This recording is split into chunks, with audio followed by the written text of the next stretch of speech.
Bonjour à tous. Je m'appelle Joshua. J'ai 29 ans, et mes propres parents ainsi que mon frère ont essayé de ruiner le jour le plus important de ma vie.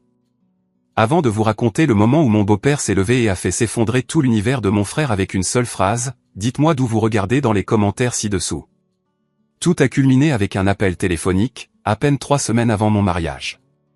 L'écran s'est allumé avec le nom de ma mère. J'ai senti cette douleur sourde et familière dans mon estomac, celle que j'avais depuis que j'étais enfant. J'ai répondu. Joshua, dit-elle, d'une voix légère, comme si elle parlait de la météo. J'appelle juste pour te prévenir. Ton père et moi avons pris une décision. Nous assisterons au mariage d'Ethan. Bien sûr, c'est juste que. Eh bien, c'est le premier-né, tu comprends? C'est plus traditionnel. Je me suis appuyé contre le comptoir de la cuisine, le marbre froid s'infiltrant à travers ma chemise. Ma fiancée, Clara, m'a regardé de l'autre côté de la pièce, son sourire s'effaçant en voyant mon visage. Je comprends, ai-je dit. Les mots étaient calmes, stables. J'étais surpris de mon propre calme. Des années de pratique, je suppose. Oh, bien, dit-elle, soulagée. On se sentait si mal à propos de ce conflit. Quelle folle coïncidence. Que leur date tombe le même jour que la tienne. Nous essaierons de passer à ton petit événement après, si nous avons le temps. Aucune promesse. Je n'ai rien dit. J'ai juste écouté le vide sur la ligne. Bon, je dois te laisser, a-t-elle gazouillé. Beaucoup de choses à faire pour le grand jour d'Ethan. Je t'aime. La ligne est devenue silencieuse. J'ai lentement baissé le téléphone. Il l'avait choisi. Bien sûr qu'il l'avait fait. Il l'avait toujours choisi. Mais ce que ma mère, mon père et mon frère, le fils parfait, Ethan, ne savaient pas, c'est que leur choix était la dernière pièce d'un puzzle que j'assemblais depuis des mois. Leur coïncidence n'en était pas une du tout, et mon petit événement était sur le point de tout changer. J'ai levé les yeux vers Clara. Ses yeux brillaient d'une lueur féroce et protectrice. Elle s'est approchée et a pris ma main, sa poigne ferme et chaude. Tout va bien, lui ai-je dit. Et pour la première fois, je le pensais. Tout se déroule exactement comme prévu. Mais pour comprendre le plan, il faut comprendre la douleur. Et cela a commencé bien avant qu'un quelconque mariage ne soit à l'horizon. Cela a commencé quand j'étais un enfant, grandissant dans l'ombre d'un frère qui était né pour briller. Tandis que moi, apparemment, j'étais né pour être invisible. Revenons un peu en arrière. L'histoire commence réellement un mardi soir, 6 mois plus tôt, lorsque la femme que j'aimais plus que tout m'a regardé à travers une table éclairée aux chandelles et a changé ma vie. Sauf que ce n'était pas moi qui posais la question. C'était elle. Clara et moi étions ensemble depuis 3 ans. 3 ans à me sentir vu, à sentir que j'étais plus que suffisant. Nous étions dans notre petit restaurant italien préféré, celui avec les nappes à carreaux et les bouteilles de Chianti en guise de bougeoir. J'étais en train de divaguer sur un problème de codage au travail quand elle a soudainement posé sa main sur la mienne, me faisant taire. Joshua, dit-elle, sa voix douce mais sérieuse. Je t'aime. Je t'aime aussi, ai-je dit, mon cœur faisant un petit bond. Elle a pris une profonde inspiration. Je sais que les choses sont censées se passer d'une certaine manière. Le gars est censé faire cette partie, mais je te connais aussi. Je sais que tu réfléchis trop à tout parce que tu as toujours peur de ne pas être digne des bonnes choses. Ma gorge s'est serrée. Elle lisait en moi comme dans un livre ouvert. Elle a glissé son autre main dans son sac et en a sorti une petite boîte simple, pas une boîte à bagues, mais une belle boîte en bois. Elle l'a ouverte. À l'intérieur, nichée sur un coussin de velours noir, se trouvait une superbe montre classique. Joshua, dit-elle, les yeux rivés sur les miens. Je ne veux passer ma vie avec personne d'autre. Veux-tu m'épouser? Les larmes me sont montées aux yeux, non seulement de joie, mais d'un soulagement profond et accablant. Quelqu'un m'avait choisi. Quelqu'un voyait toutes mes parts brisées et ne se contentait pas de les accepter. Elle les aimait. Je pouvais à peine parler. J'ai juste hoché la tête, un immense sourire niais se répandant sur mon visage tandis qu'elle glissait la montre à mon poignet. Oui, ai-je finalement réussi à dire, 1000 fois oui. Le bonheur était si pur, si lumineux qu'il en était presque douloureux. Mais alors que nous quittions le restaurant, marchant main dans l'air frais de la nuit, une obscurité familière a commencé à s'insinuer aux abords de ma joie. L'étape suivante inévitable, l'annoncer à nos familles. L'annoncer à ses parents fut un rêve. Son père, Monsieur Harrison, était un homme chaleureux et imposant avec une poignée de main qui aurait pu broyer des noix. Il m'a attiré dans une étreinte qui m'a soulevé du sol et a tonné « Bienvenue dans la famille, mon fils ». Sa mère, une femme d'une grâce incroyable, m'a embrassé sur la joue et m'a dit qu'elle avait toujours espéré que je serais le bon. Il formait une famille, une vraie. Puis Monsieur Harrison m'a tapé sur l'épaule. « Eh bien, nous devons rencontrer tes parents. Il va falloir réunir tout le monde pour un vrai dîner de célébration. » Et juste comme ça, l'obscurité que j'avais repoussée m'a envahi. Mes parents, mon frère. La seule pensée me retournait l'estomac. En grandissant, notre maison était une scène, et mon frère aîné, Ethan, en était la vedette. Il avait 2 ans de plus, était charmant sans effort, athlétique et beau. Il était le soleil, et j'étais la petite planète qui orbitait tranquillement autour de lui, perpétuellement dans son ombre. Nos albums de photos de famille en témoignaient. Page après page, Ethan frappant un home run. Ethan avec un trophée de débat. Ethan souriant avec nos fiers parents. Et moi, j'étais là, dans le coin d'une photo, floue, ou parfois pas là du tout. Je me souviens d'un Noël quand j'avais environ 9 ans. Tout ce que je voulais, c'était ce grand ensemble de stations spatiales Lego. Je l'avais encerclé dans le catalogue de Toys R Us pendant des mois. Le matin de Noël, j'ai déballé mes cadeaux, mais ils n'étaient pas là. À la place, j'ai eu des vêtements de seconde main trop grands et un livre. Puis Ethan a ouvert son dernier cadeau. C'était la station spatiale Lego. Nous savions que tu l'adorerais, chérie, a roucoulé ma mère. Tu es si doué pour construire des choses. Il ne l'était pas. Il s'ennuyait vite et cassait les choses. C'est moi qui passais des heures à assembler patiemment des modèles. J'ai regardé mon père, les yeux suppliants. Il a juste haussé les épaules. Ton frère est plus âgé, Joshua. Il a le premier choix. Tu connais les règles. Ethan a déchiré la boîte, a vidé les pièces sur le sol et a commencé à en assembler quelques-unes avant de s'énerver. C'est stupide, a-t-il déclaré après 5 minutes, et il a donné un coup de pied dans le tas, en voyant des briques en plastique se disperser sous le canapé. Plus tard cette nuit-là, bien après que tout le monde se soit endormi, je suis descendu sur la pointe des pieds et j'ai commencé à la construire moi-même, pièce par pièce, dans le silence de la nuit. Le lendemain matin, quand il a vu la station terminée, il a prétendu l'avoir finie. Mes parents ont loué son génie. Je n'ai jamais dit un mot. C'était mon rôle. Le machiniste silencieux et invisible dans la grande production de la vie parfaite d'Ethan. Ce schéma s'est poursuivi tout au long de nos années d'école. Ethan était le sportif populaire, l'âme de la fête. J'étais le gamin intello et silencieux qui avait toujours d'excellentes notes. On pourrait penser que c'était quelque chose dont mes parents pouvaient être fiers, n'est-ce pas? Faux. Pour eux, ma réussite scolaire était juste bizarre. C'était une autre façon dont je ne parvenais pas à être comme Ethan. Ne fais pas ton malin, Joshua, disait mon père quand je rentrais avec un bulletin parfait. Personne n'aime les je sais tout. Pendant ce temps, Ethan s'en sortait de justesse avec des notes moyennes et ils organisaient une fête. Il a du charisme, se vantait mon père auprès de nos proches. C'est ça qui compte dans le monde réel, pas les livres. Le dernier clou dans le cercueil de mon enfance est arrivé lors de ma dernière année de lycée. J'ai travaillé d'arrache-pied. J'étais le major de ma promotion.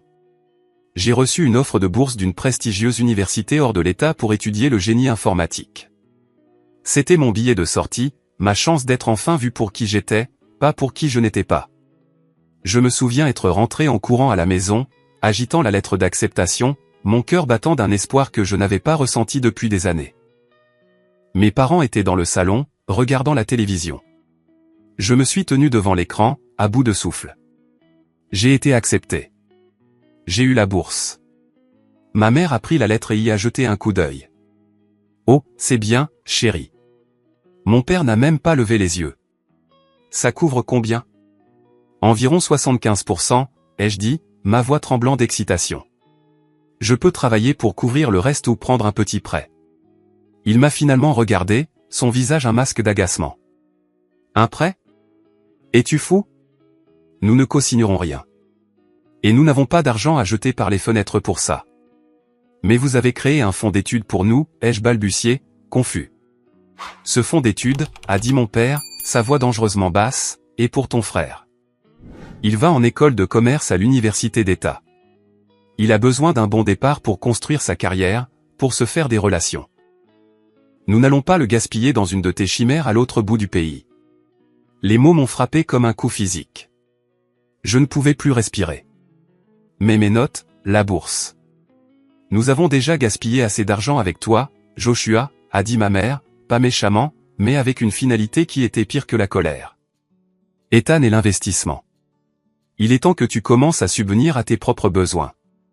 Trouve un travail. Je suis resté là, la lettre froissée dans mon poing, le monde se rétrécissant à ce seul moment écrasant. Il ne me refusait pas seulement une éducation. Il me disait, sans équivoque, que je ne valais rien. Que mes rêves, mon travail acharné, mon existence entière avaient moins de valeur que le charisme de mon frère et ses notes moyennes. Ce jour-là, le dernier reste d'amour que j'avais pour eux est mort. Il a été remplacé par quelque chose de froid et de dur. La résolution. Je n'ai pas discuté. Je n'ai pas plaidé. Je suis monté dans ma chambre, j'ai fait un sac et je suis parti. J'ai eu de la chance. Mon professeur d'informatique au lycée, Monsieur Evans, avait toujours vu quelque chose en moi. Il avait un beau-frère qui dirigeait une petite start-up technologique. Il a passé un appel. J'ai obtenu un poste de débutant pour faire du support informatique de base. Ce n'était pas glamour. Le salaire suffisait à peine pour vivre, mais c'était le mien. C'était mon évasion. Pendant les 9 années suivantes, j'ai travaillé. J'ai appris. J'ai gravi les échelons, promotion après promotion. Et je n'ai jamais demandé la moindre chose à ma famille. Alors, quand Clara a tenu ma main, les yeux pleins d'amour et d'enthousiasme pour notre avenir, j'ai su que je devais tout lui dire. Pas seulement les moments forts, mais la vérité laide et douloureuse de tout cela. Nous nous sommes assis dans son appartement cette nuit-là, et pour la première fois, j'ai tout laissé sortir, l'ensemble Lego, les bulletins scolaires, le fonds d'études volé, le poids écrasant d'être la déception de la famille. Je lui ai dit pourquoi la pensée de la rencontre de nos familles me remplissait d'une terreur froide et écœurante. J'ai terminé mon histoire, ma voix rauque, m'attendant à moitié à ce qu'elle me regarde avec pitié, ou pire, qu'elle me voie comme quelqu'un d'abîmé. Mais elle ne l'a pas fait. Elle a juste écouté, son expression illisible. Quand j'ai eu fini, un long silence a plané dans l'air. Puis elle a parlé, sa voix épaisse d'une émotion que je ne pouvais pas tout à fait identifier. Ces gens, dit-elle lentement, ne sont pas ta famille. Ce sont tes parents. Ta famille est ici. Et elle a posé sa main sur ma poitrine, juste sur mon cœur. Et bientôt, a-t-elle ajouté, ses yeux brillants, ce sera aussi ma famille. Et nous te protégerons. À ce moment-là, j'ai compris ce que c'était que d'être vraiment aimé. Ce n'était pas une question de grands gestes. C'était quelqu'un qui voyait vos blessures les plus profondes et choisissait de les protéger. Le dîner avec ses parents fut une révélation. J'étais préparé à un interrogatoire, à un jugement. Au lieu de cela, j'ai trouvé l'acceptation.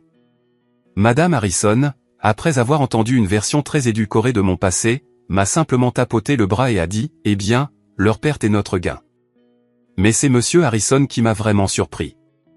C'était un homme qui rayonnait de pouvoir et de succès. Le genre d'homme que mon père avait toujours essayé d'être, sans succès. Après le dîner, il m'a demandé de le rejoindre dans son bureau. Mon cœur battait la chamade contre mes côtes. Ça y est, l'interrogatoire. Il a versé 2 verres de whisky et m'en a tendu un.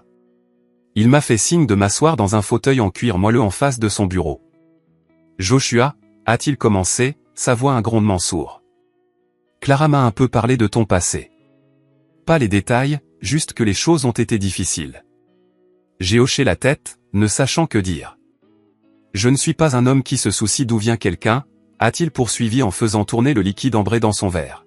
« Je me soucie de qui ils sont. Pendant 3 ans, je t'ai vu traiter ma fille avec un respect et une gentillesse que tout père espère.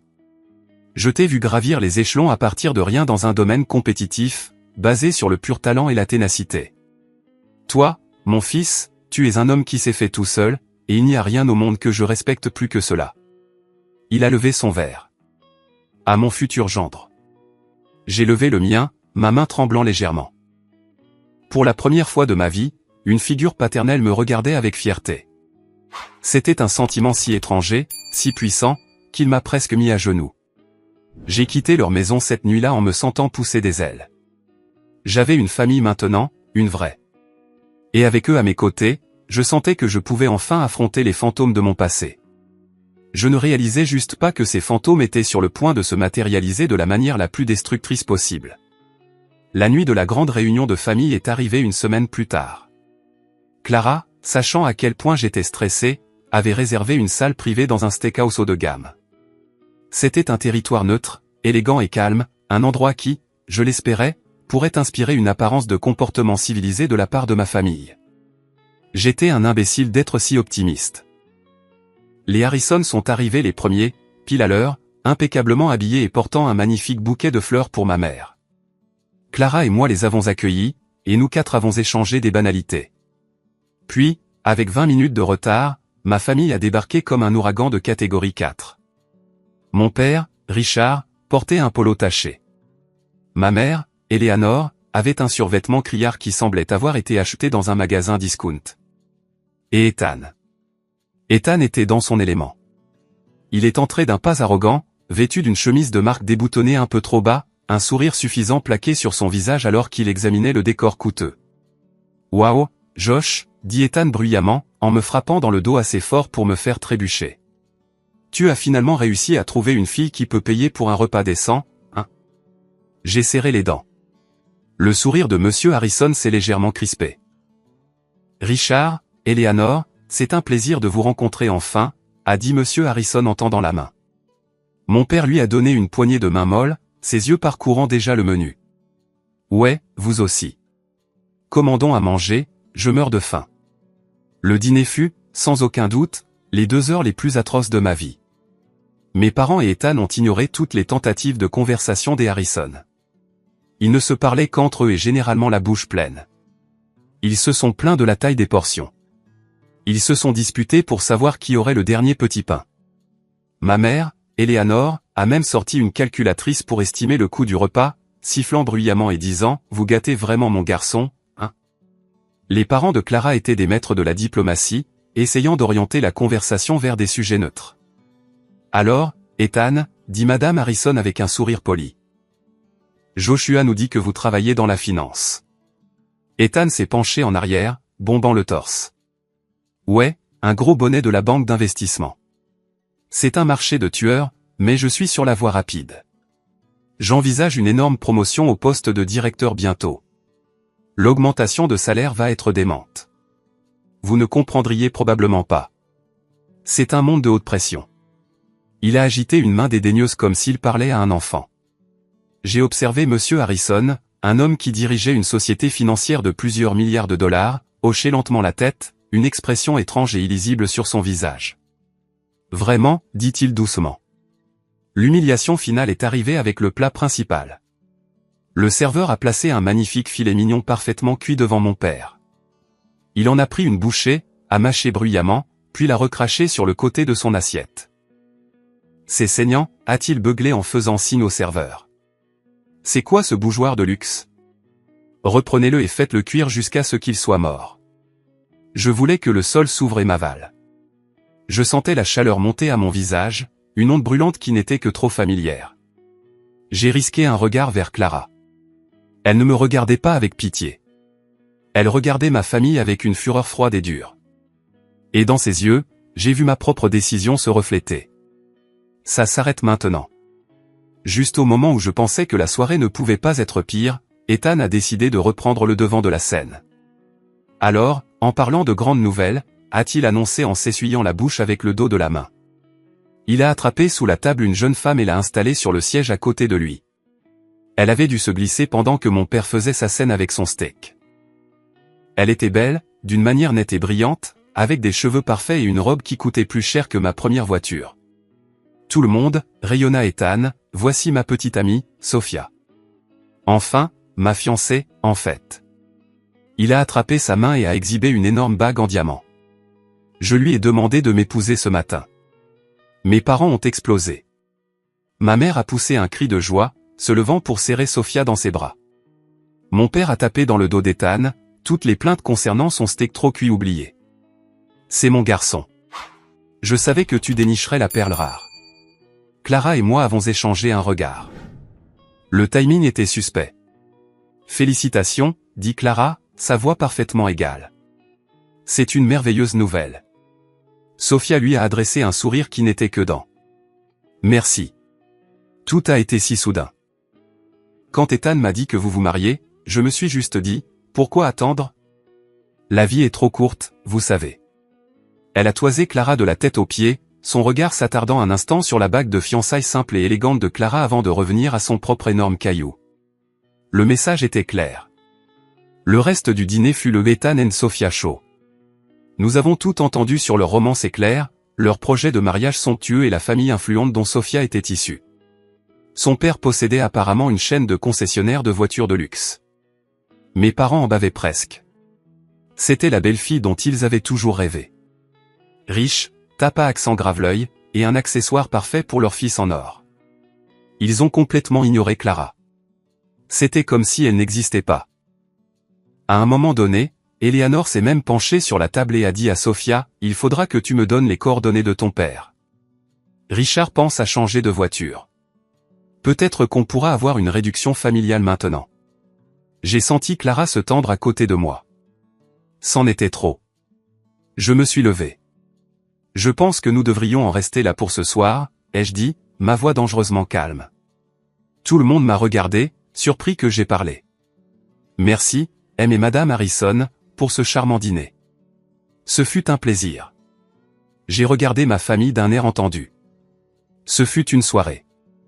Monsieur Harrison s'est également levé, posant une main réconfortante sur mon épaule. Joshua a raison. Il se fait tard. Alors que nous partions, Sophia m'a pris à part un instant, sa voix baissant jusqu'à un murmure conspirateur. Et, je suis si excité d'être belle-sœur. On devrait totalement planifier nos mariages ensemble. J'adorerais entendre parler de tes. Tu sais. Projet. La façon dont elle a dit « projet » était empreinte d'une pitié condescendante qui m'a hérissé le poil. C'était le ton que les gens utilisent lorsqu'ils vous interrogent sur votre diplôme d'études collégiales alors qu'ils ont un doctorat de Harvard. Nous faisons simple, ai-je dit en m'éloignant. Oh, j'en suis sûr, dit-elle avec ce sourire éclatant et faux. Eh bien, j'ai hâte de voir ça. En les regardant partir, Ethan avec ses bras possessivement enroulés autour de Sophia et mes parents la flattant, j'ai eu un mauvais pressentiment. Ce n'était pas juste une annonce surprise. C'était une déclaration de guerre. Et je commençais à peine à comprendre le champ de bataille. Le premier coup de feu a été tiré 3 jours plus tard. Mon téléphone a sonné. C'était Ethan. Et, petit frère, dit-il, sa voix dégoulinant d'une fausse gaieté. J'ai une nouvelle incroyable. Sophia et moi avons fixé notre date. D'accord, ai-je dit, me préparant au pire. Ouais, on a trouvé le lieu le plus incroyable, mais ils sont complets pour des années, sauf pour une annulation. Tu peux croire notre chance? C'est en octobre. Le 14 octobre. Je me suis figé. Le 14 octobre, le jour de mon mariage. La date que Clara et moi avions envoyée sur nos cartons au Save the Date 6 semaines plus tôt. Quelle folle coïncidence, n'est-ce pas? Il a ri.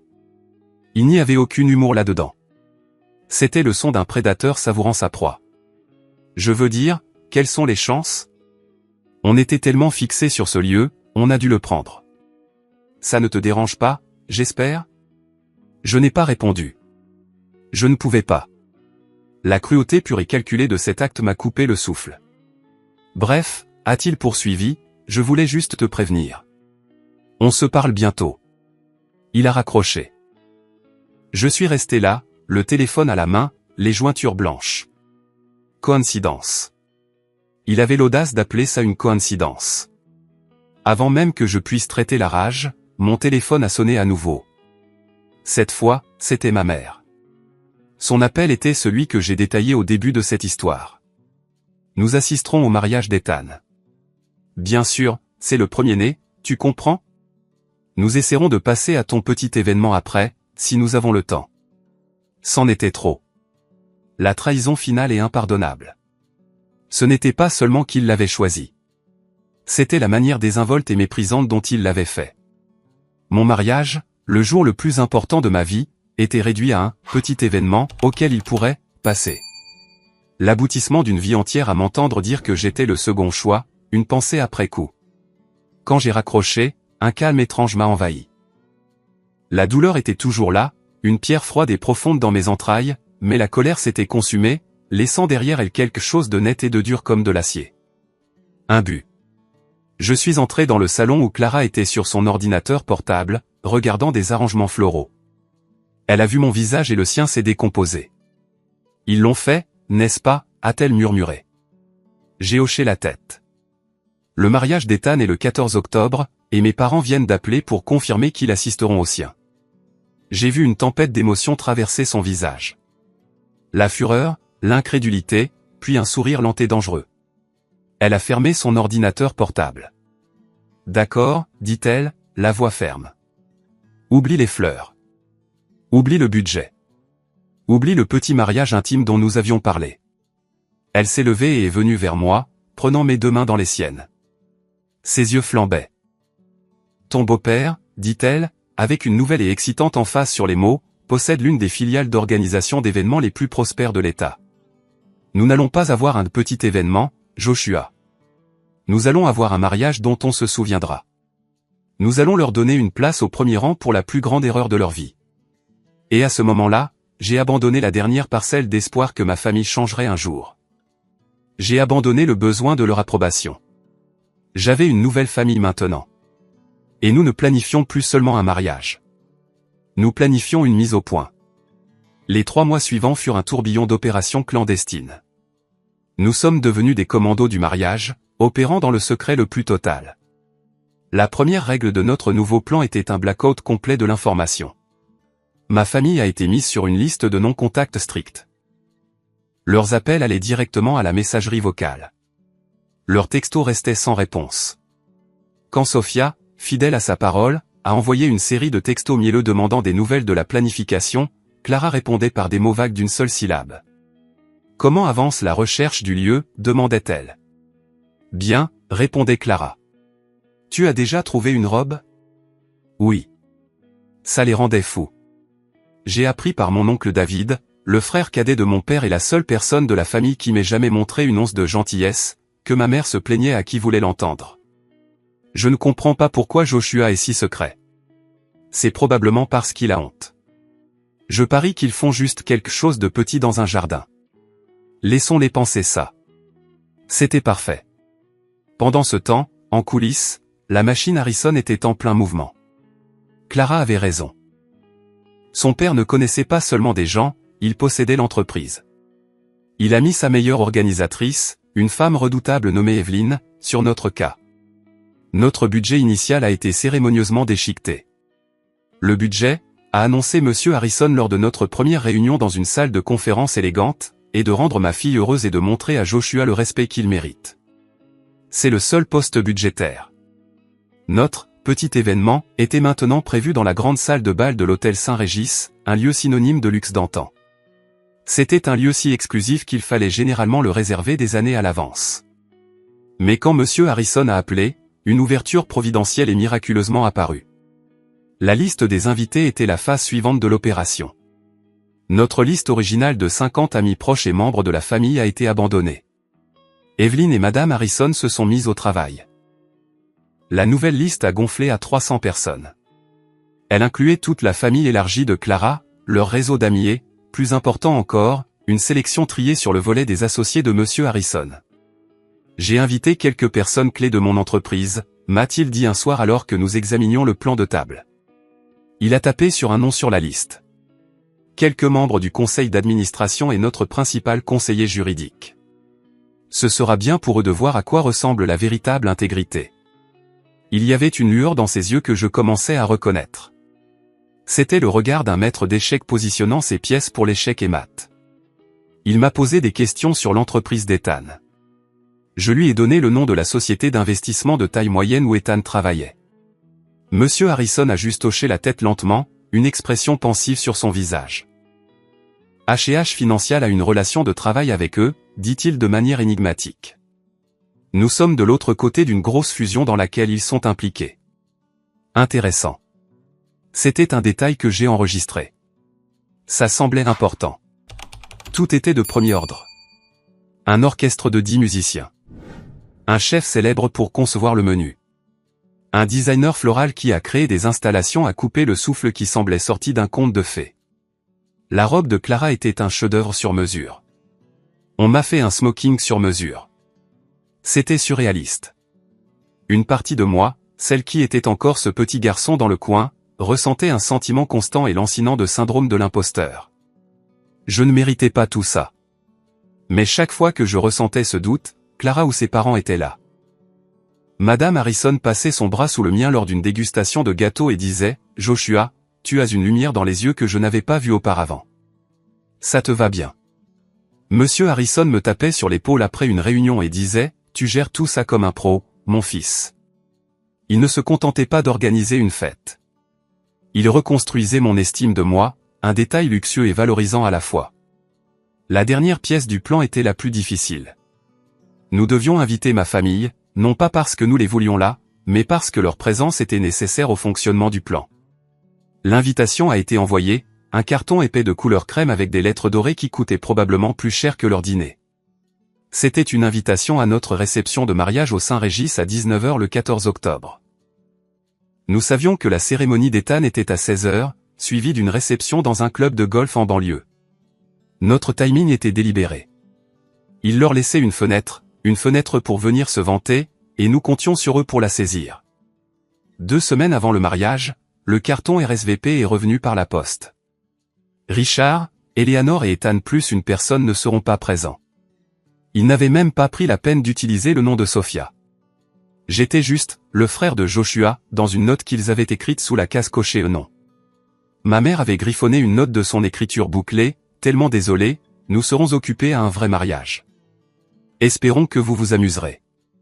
Je l'ai montré à Clara. Elle a juste souri. Parfait, a-t-elle dit.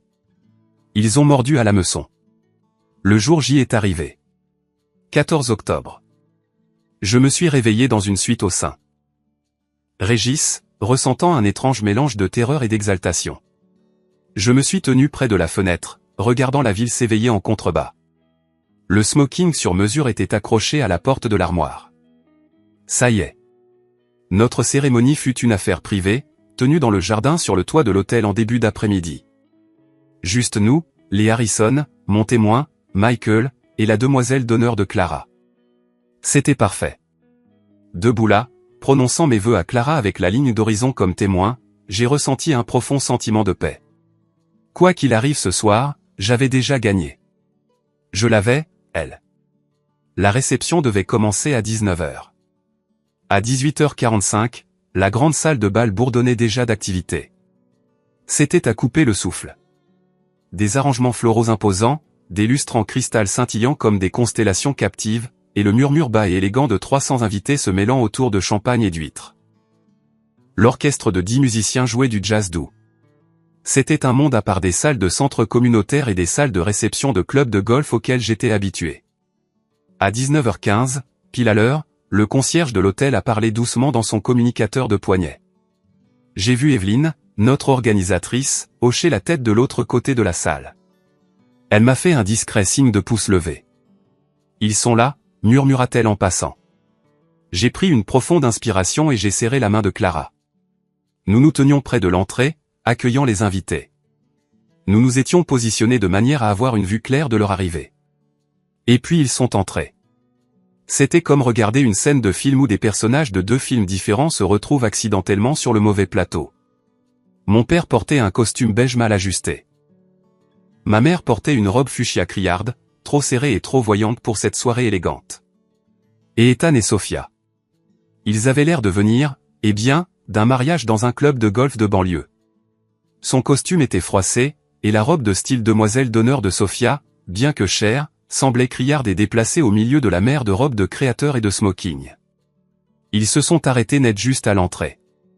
J'ai observé leur visage alors qu'ils découvraient la scène, leurs expressions suffisantes et moqueuses s'effaçant pour être remplacées par une incrédulité bouche bée et aux yeux écarquillés. Ils ont balayé la salle du regard, leurs yeux passant des plafonds aux cascades d'orchidées, des sculptures de glace au nombre impressionnant d'invités superbement vêtus. Ce n'était pas un barbecue dans un jardin. ce n'était pas un petit événement. C'était un spectacle de richesse et de classe qu'il ne pouvait même pas comprendre. La main de ma mère est allée à sa bouche. Le visage de mon père est devenu rouge et tacheté. Le sourire parfait de Sophia avait disparu, remplacé par un masque tordu d'envie et de confusion. Mais la meilleure réaction fut celle d'Ethan. Il avait l'air d'avoir reçu un coup de poing dans le ventre. Ses yeux, écarquillés par le choc, m'ont finalement trouvé. Il m'a vu là, détendu et souriant dans mon smoking parfaitement taillé, ma belle épouse à mon bras, l'air d'être à notre place. Parce que nous l'étions. Lentement, comme quatre aimants attirés contre leur volonté, ils ont commencé à marcher vers nous. Le murmure de la conversation autour de nous s'est éteint alors que les gens remarquaient les nouveaux arrivants étrangement vêtus et la tension palpable dans l'air. Joshua, balbutia ma mère, ses yeux parcourant nerveusement la salle. Qu'est-ce que c'est que tout ça? C'est ma réception de mariage, maman, ai-je dit, ma voix calme et agréable. Je suis si content que vous ayez pu venir. Mais comment, bégaya mon père, faisant un vague geste vers la salle. Qui a payé pour? Nous, dit Clara, sa voix comme de l'acier enrobé de miel. Nous sommes si heureux que vous ayez pu venir célébrer avec nous, Richard, Eleanor. Elle leur fit un signe de tête, une reine reconnaissant ses sujets pas si loyaux. Puis ses yeux se posèrent sur Sophia. Et vous devez être l'autre mariée. Félicitations. La façon dont elle a dit « autre mariée » était un chef-d'œuvre de mépris subtil. Sophia tressaillit comme si elle avait été giflée. Ethan a finalement retrouvé sa voix. « Qu'est-ce que c'est, Josh » siffla-t-il, sa voix basse et furieuse. « Une sorte de blague ? Où as-tu trouvé l'argent pour ça ? Tu as gagné à la loterie ? Quelque chose comme ça, ai-je dit avec un petit sourire. J'ai épousé la bonne femme. Au bon moment, le chef d'orchestre a tapé sur son micro. Mesdames et messieurs, si je pouvais avoir votre attention, s'il vous plaît. J'ai le grand honneur de présenter le père de la mariée pour un toast aux heureux mariés. Veuillez accueillir chaleureusement Monsieur Robert Harrison. Et c'est là que le sol s'est véritablement dérobé sous leurs pieds. La voix du chef d'orchestre a retenti dans le système de sonorisation ultramoderne de la salle de bal. Mesdames et messieurs, un accueil chaleureux pour le père de la mariée, le président-directeur général du groupe H&H Financial, Monsieur Robert Harrison. Une vague d'applaudissements a balayé la salle, mais je ne regardais pas la scène. Mes yeux étaient rivés sur mon frère. La couleur a quitté le visage d'Ethan. Je veux dire, elle a littéralement disparu, le laissant d'un blanc pâteux et maladif. Sa mâchoire est tombée. Sophia, debout à côté de lui, a laissé échapper un petit hoquet étranglé. Ses yeux allaient de Monsieur Harrison, qui souriait maintenant chaleureusement depuis la scène, à moi, et vice-versa. Le faux bronzage et la confiance en diamant qu'elle portait comme une armure s'étaient évaporés, révélant la cupidité brute et paniquée en dessous. Le groupe H&H Financial. L'entreprise n'était pas seulement un nom pour Ethan. C'était tout son univers. H&H était le titan de l'autre côté de la grande fusion que sa petite entreprise essayait désespérément de conclure. Monsieur Harrison n'était pas seulement un PDG. Il était le PDG. L'homme dont Ethan avait cherché l'approbation par la flatterie et les manigances pendant près d'1 an. L'homme qui tenait entre ses mains la promotion convoitée d'Ethan, son énorme augmentation de salaire, son avenir tout entier. Et il venait d'être présenté comme mon beau-père. Monsieur Harrison a commencé à parler, sa voix pleine de chaleur et d'émotion sincère. Il a parlé de Clara, sa merveilleuse fille. Puis il a tourné son attention vers moi. Et puis il y a Joshua, dit-il, ses yeux me trouvant dans la foule. Il a souri. Je l'ai déjà dit et je le répète ce soir devant vous tous. Il n'y a rien au monde que je respecte plus qu'un homme qui s'est fait tout seul. Un homme d'intégrité, de talent et de force tranquille. Un homme qui, malgré les obstacles qui en auraient brisé d'autres, a construit une vie et une carrière selon ses propres termes. Joshua est cet homme, et je suis le beau-père le plus fier de la planète de l'accueillir dans notre famille. La salle a éclaté en une autre salve d'applaudissements chaleureux. C'était un discours parfait, magnifique, mais pour ma famille, chaque mot était un coup de marteau. Des obstacles qui en auraient brisé d'autres. Ils étaient les obstacles. A construit une vie selon ses propres termes. Parce qu'il ne lui avait laissé aucun autre choix. Ethan tremblait. Je pouvais le voir de l'autre côté de la pièce. Il s'est tourné vers Sophia, son visage un masque de fureur pure.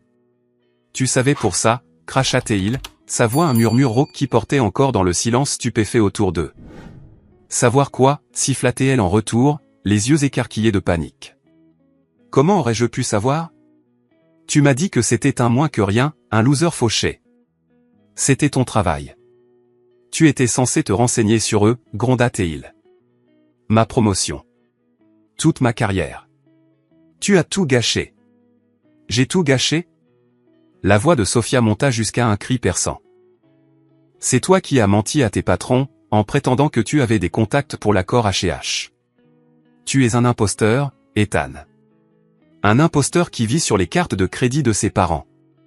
Ce fut une débâcle complète et totale. Au milieu de ma réception de mariage, devant 300 des personnes les plus influentes de la ville, devant son PDG. Mon père a essayé d'attraper le bras d'Ethan. Mon fils, pas ici. Ethan le repoussa violemment. Ne me touche pas. Tout est de votre faute. Vous m'avez dit qu'il n'était rien. Vous m'avez dit de l'ignorer. Le charme était rompu.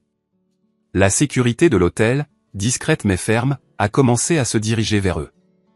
Les invités les dévisageaient, chuchotant. La belle soirée parfaite avait été momentanément brisée par leur drame laid et pathétique. Mais en regardant les débris de leur propre création, je n'ai pas ressenti de colère. Je n'ai même pas ressenti de satisfaction. Je me suis juste senti libre. Le poids de leur jugement, la vie entière de leur comparaison, tout cela venait de disparaître. Ils n'avaient plus aucun pouvoir sur moi. C'est le moment qui a tout changé, le moment où j'ai enfin repris le contrôle de ma propre vie. Merci d'être resté avec moi jusqu'ici. Vous êtes incroyable. Si vous pouviez m'aider en aimant cette vidéo et en commentant le chiffre ainsi dessous, juste pour que je sache que vous êtes arrivé jusqu'ici avec moi. Cela n'aide pas seulement plus de gens à trouver cette histoire, cela me fait savoir que mes expériences signifient quelque chose pour quelqu'un. Votre soutien est la plus grande motivation pour moi de continuer à partager le reste de ce voyage. Les agents de sécurité étaient des professionnels. Il n'y a eu ni cri, ni lutte. Ils ont simplement entouré ma famille, leur présence calme et imposante créant une bulle d'autorité. Avec des mots calmes et des gestes fermes, ils les ont escortés tous les 4 heures de la salle de bal par une sortie latérale. L'incident a duré moins de 2 minutes. Alors que les portes se refermaient derrière eux, un soupir de soulagement collectif sembla traverser la salle. L'orchestre, après un signe de tête d'Evelyne, a repris en douceur une mélodie joyeuse.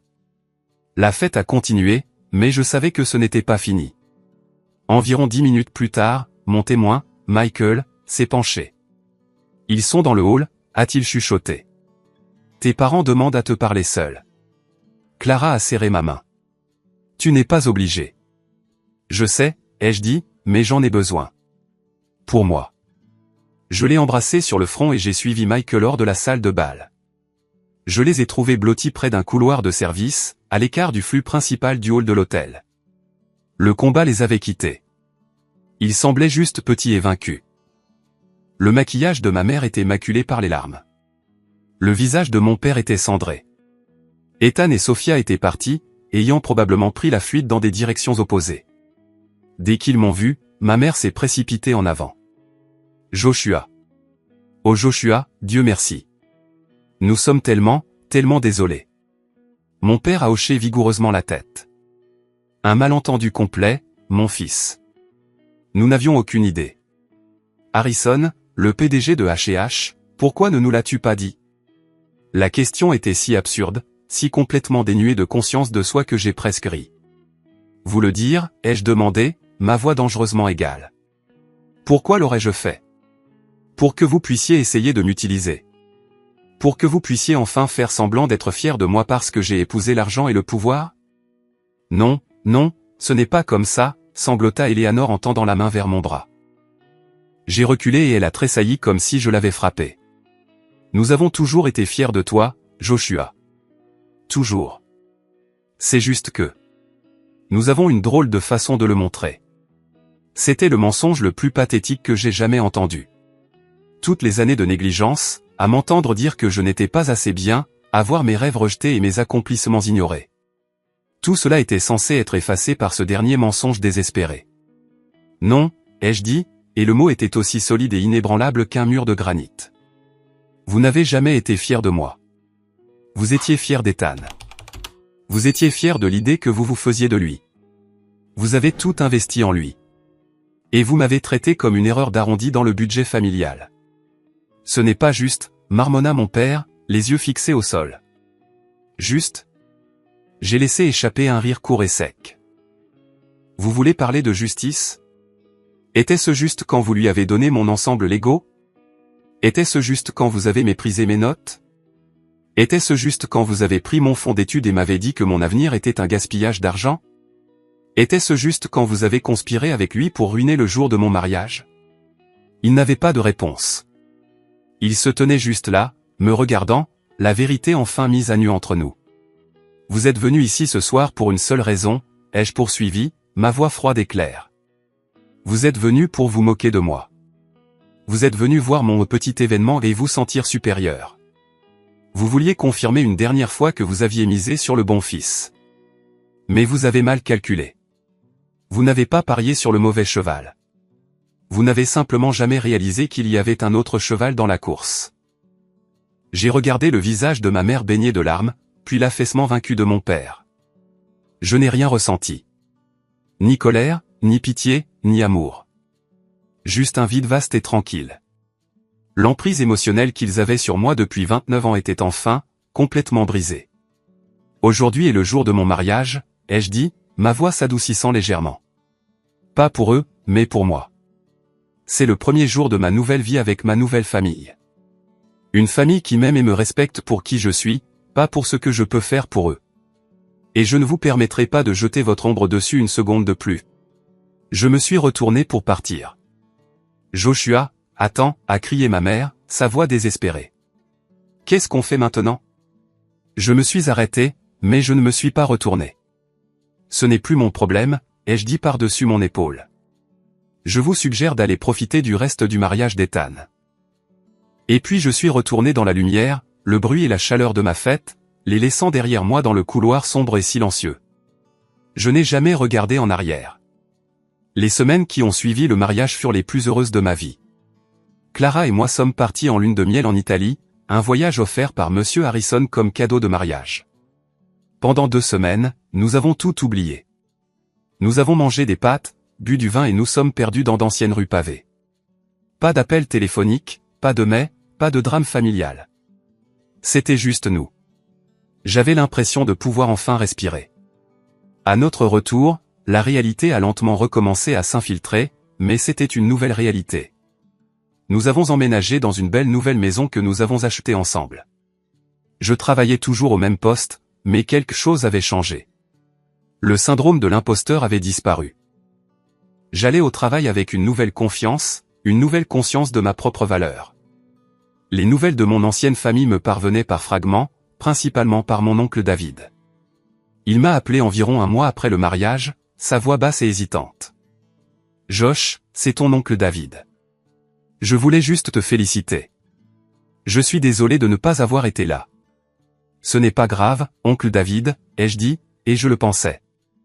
Il avait toujours été pris entre 2 feux, un homme décent trop timide pour tenir tête à mon père.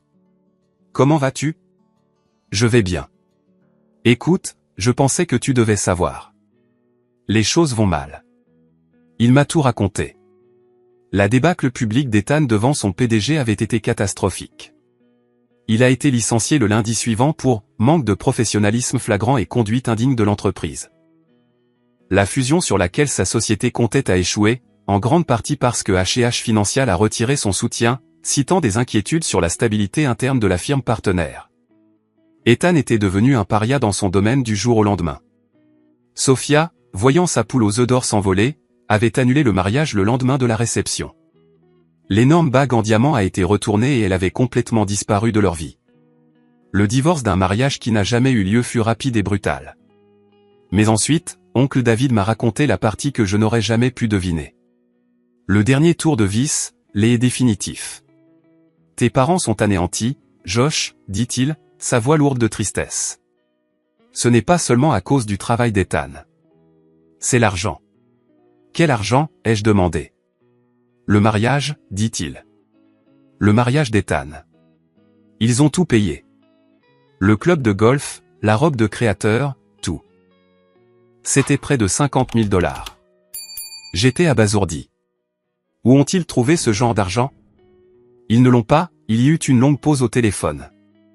Ils ont pris une deuxième hypothèque sur la maison, dit-il doucement. Ils me l'ont dit. Ils ont dit que c'était un investissement. Le père de Sophia possède ses concessionnaires automobiles. Il pensait que s'ils organisaient un mariage somptueux, ça impressionnerait sa famille, que ça mènerait à des opportunités d'affaires. Peut-être même aider pour leur retraite. Il pariait tout sur le mariage d'Ethan dans cette famille. La vérité froide et écœurante m'a frappé. Il ne s'agissait jamais d'amour. Il ne s'agissait même jamais de simple favoritisme. C'était une transaction financière. Ils voyaient Ethan comme leur action vedette et moi comme le titre sans valeur qu'ils avaient amorti. Ils ne m'avaient pas seulement ruiné émotionnellement. Ils s'étaient littéralement ruinés pour lui. Toutes ces histoires sur le fait de ne pas avoir un sou pour mon fonds d'études. C'était un mensonge. Ils avaient l'argent. Ils avaient juste choisi de le jouer sur le mauvais fils. C'était la dernière pièce du puzzle. Celle qui expliquait le désespoir pur et la cruauté de leurs actions. Ils n'essayaient pas seulement de me blesser. Ils essayaient de protéger leur investissement. La vie a continué. Ma vie, du moins. Quelques mois après la lune de miel, Monsieur Harrison m'a appelé dans son bureau. Pas en tant que son gendre, mais en tant que Joshua, l'ingénieur logiciel. Il avait entendu parler d'un projet complexe d'intégration de données que j'avais mené avec succès dans mon entreprise. H&H Financial faisait face à un défi similaire à une échelle beaucoup plus grande. Je veux que tu diriges le projet, dit-il, son ton purement professionnel. Pas comme une faveur. Tu passeras un entretien avec mon directeur technique et mon conseil d'administration. S'ils sont d'accord que tu es la meilleure personne pour le poste, je veux t'offrir un poste de direction ici. Le salaire sera à la mesure des responsabilités. Mais tu dois le mériter. C'était le plus grand défi de ma carrière et la plus grande opportunité. Pendant le mois suivant, je me suis préparé sans relâche. J'ai passé 3 séries d'entretiens techniques épuisants. J'ai présenté ma proposition à une salle de conférence remplie de cadres qui se fichaient que je sois marié à la fille du PDG. Ils se souciaient des résultats. Et à la fin, j'ai eu le poste. Je l'ai mérité. Franchir les portes de H&H Financial pour mon premier jour fut une expérience surréaliste. Je n'étais plus seulement le mari de Clara. J'étais un membre respecté de l'équipe, dirigeant un projet essentiel pour l'avenir de l'entreprise. Pour la première fois, ma vie professionnelle et personnelle étaient en harmonie. Je construisais un avenir avec la famille qui m'avait choisi. Un soir, environ 1 an après le mariage, mon téléphone a sonné. C'était un numéro inconnu. J'ai répondu avec prudence. Joshua? La voix était faible, rauque. Il m'a fallu un moment pour la reconnaître. C'était ma mère. Qu'est-ce que tu veux, ai-je demandé, ma voix neutre. Nous avons besoin de ton aide, balbutia-t-elle. La santé de ton père n'est pas bonne. Les factures médicales. Nous sommes en retard sur les paiements de l'hypothèque. Il parle de saisie. J'ai écouté, mais je n'ai rien ressenti. C'était comme entendre une histoire sur des étrangers. Et Ethan, a-t-elle poursuivi, sa voix se brisant. Il ne trouve pas de travail. Personne ne veut l'embaucher. Il vit au sous-sol. Si tu pouvais juste parler à ton beau-père, peut-être qu'il pourrait mettre un bon mot. L'aider à se remettre sur pied. L'audace de la demande était à couper le souffle. Après tout ce qu'ils avaient fait, après avoir essayé de me détruire, ils venaient maintenant me demander l'aumône. Ils voulaient que j'utilise les relations mêmes pour lesquelles ils s'étaient moqués de moi afin de sauver le fils qu'ils avaient choisi à ma place. J'ai laissé le silence s'étirer, long et inconfortable. Non, ai-je dit finalement. Quoi, murmura-t-elle, comme si elle n'avait pas bien entendu. Non, ai-je répété, ma voix claire et calme. Je ne parlerai pas à Robert. Je ne vous donnerai pas d'argent. Les choix que vous avez faits, l'investissement que vous avez placé en Ethan, ce sont vos fardeaux à porter. Vous avez fait votre lit, maintenant vous devez vous y coucher. J'ai entendu un sanglot étranglé à l'autre bout de la ligne. Mais je n'avais pas fini. Vous êtes mes parents biologiques, ai-je dit. C'est un fait de la nature. Mais vous n'êtes pas ma famille. Ma famille est ici avec moi. Ma vie est ici, et vous n'en faites plus partie. Et sur ce, j'ai raccroché le téléphone. J'ai bloqué le numéro. Je n'ai ressenti aucune culpabilité, aucune colère, aucune tristesse. Juste la finalité tranquille et nette d'une porte qui se ferme pour la dernière fois. J'étais enfin, vraiment libre. Cela fait 5 ans depuis ce jour. Clara et moi sommes plus heureux que je n'aurais jamais cru possible. Nous avons une fille maintenant, une belle petite fille avec les yeux de sa mère et ma curiosité tranquille. Mon bureau chez H&H a une fenêtre qui donne sur la ville. Et parfois, je me surprends à regarder dehors, pensant à la longue route sinueuse qui m'a amené ici. M et Madame Harrison sont les grands-parents les plus incroyables qu'un enfant puisse souhaiter. Notre maison est toujours remplie de rire et d'amour. Le genre de chaleur que je lisais dans les livres et que je pensais être de la pure fiction. J'ai trouvé ma famille. Ou peut-être qu'ils m'ont trouvé. J'ai appris par mon oncle que mes parents ont finalement perdu la maison. Ils ont emménagé dans un petit appartement en location dans un quartier moins désirable de la ville. Ethan vit toujours avec eux, enchaînant les petits boulots sans avenir. Je ne les déteste pas. Je ne leur veux aucun mal. Je ne pense tout simplement pas à eux. Ce sont des personnages d'une histoire d'une vie qui ne m'appartient plus. Parfois, je me demande ce qui se serait passé si Clara ne m'avait pas demandé en mariage. Si les Harrison ne m'avaient pas accepté. Si la cruauté de ma famille ne m'avait pas poussé à ce point de rupture. Peut-être que je serais toujours dans cette orbite, tournant silencieusement autour du soleil de mon frère, espérant un rayon de lumière égaré. Mais la vie a une drôle de façon de vous montrer que parfois, les fins les plus douloureuses ne sont que le début de votre véritable histoire. Ma valeur n'a jamais été liée à l'approbation de ma famille. Elle était en moi depuis le début. J'avais juste besoin des bonnes personnes pour m'aider à la voir. La leçon la plus importante que j'ai apprise est que la famille, ce n'est pas une question de sang que l'on partage. C'est une question de personnes qui sont là pour vous, les personnes qui vous élèvent, les personnes qui vous choisissent, quoi qu'il arrive. Merci d'avoir écouté mon histoire. J'espère qu'elle a résonné en vous d'une manière ou d'une autre. Avez-vous déjà eu à trouver votre propre famille, celle qui ne vous a pas été donnée par la naissance? Partagez votre propre histoire dans les commentaires ci-dessous. Je les lis tous. Et n'oubliez pas d'aimer cette vidéo et de vous abonner pour ne pas manquer ce que je partagerai ensuite. Prenez soin de vous.